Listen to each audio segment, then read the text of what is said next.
राजधानी जयपुर के महारानी कॉलेज में मजार निर्माण विवाद। इसी पर बात इसलिए क्योंकि मामला तूल पकड़ता नजर आया।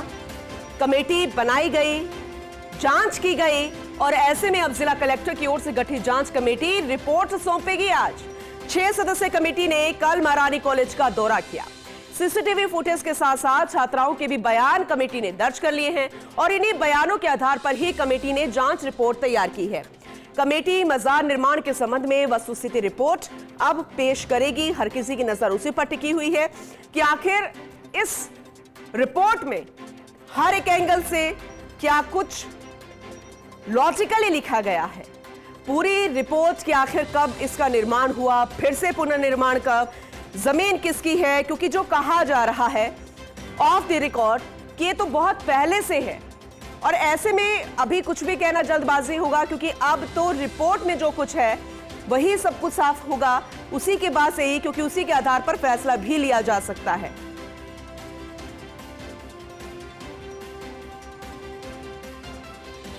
तो सीसीटीवी फुटेज लिए गए हैं, रिपोर्ट तैयार की गई है, जो छात्राएं हैं महारानी कॉलेज में बयान भी दर्ज किए गए हैं। ऐसे में अब देखने वाली बात होगी कि रिपोर्ट में क्या कुछ पेश किया जाता है। स्पेशल कॉरेस्पॉन्डेंट दिनेश कसाना हमारे साथ जुड़ चुके हैं, ज्यादा जानकारी उनसे लेंगे।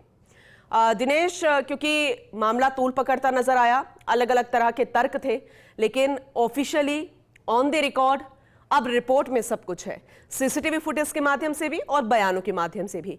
लेकिन क्या प्रोसेस रहेगा, किस तरीके से उसे पेश किया जाएगा, क्या लगता है मुख्य बिंदु क्या क्या रिकॉर्ड किए गए हैं?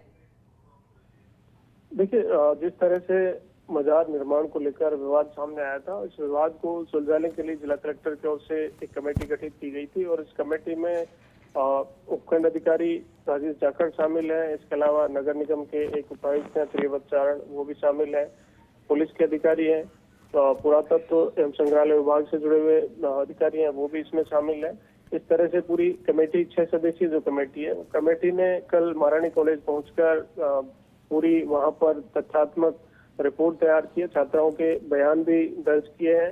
इसके अलावा सीसीटीवी फुटेज भी खंगाले हैं, क्योंकि ये कहा जा रहा था कि ये मजार हाल ही में नवनिर्माण किया गया है और दूसरी तरफ जो मजार से जुड़े हुए जो परिजन हैं, उनका दावा है कि ये 150 वर्ष पुरानी है, इसमें किसी तरह का नवनिर्माण नहीं किया गया। तो इस संबंध में पूरी रिपोर्ट कमेटी की ओर से छात्राओं के बयान भी दर्ज किए हैं, सीसीटीवी फुटेज भी खंगाले गए हैं और उसके आधार पर एक रिपोर्ट तैयार की गई है। और बताया जा रहा है कि आज जिला कलेक्टर को ये कमेटी है वो अपनी रिपोर्ट सौंप देगी, क्योंकि जो कमेटी गठित की गई थी तो 4 दिन का समय दिया गया था कमेटी को कि 4 दिन में वो अपनी रिपोर्ट है वो जिला कलेक्टर को सौंप दे। तो आज उपखंड अधिकारी राजेश जाखड़ हैं, उन्होंने अपनी पूरी रिपोर्ट है कमेटी के सदस्यों के साथ बातचीत कर छात्राओं के बयानों के आधार पर और दूसरी तरफ सीसीटीवी फुटेज के आधार पर पूरी रिपोर्ट तैयार कर ली है। दूसरी तरफ जो एविडेंस उन्हें उपलब्ध करवाए गए थे, जिला कलेक्टर को सौंपे गए थे परिजनों की तरफ से, उन्हें भी कमेटी की ओर से देखा गया है और उन सभी तथ्यों के आधार पर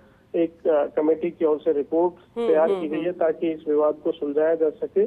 तो ये कहा जा सकता है कि इस विवाद को सुलझाने के लिए एक स्पष्ट, तथ्यपरक और निष्पक्ष रिपोर्ट कमेटी की ओर से तैयार की गई है। और कमेटी ने क्या रिपोर्ट में अपने सौंपा है ये जिला कलेक्टर की ओर से स्पष्ट किया जाएगा, लेकिन इतना स्पष्ट है कि इस विवाद को सुलझाने के लिए ये रिपोर्ट काफी महत्वपूर्ण होगी।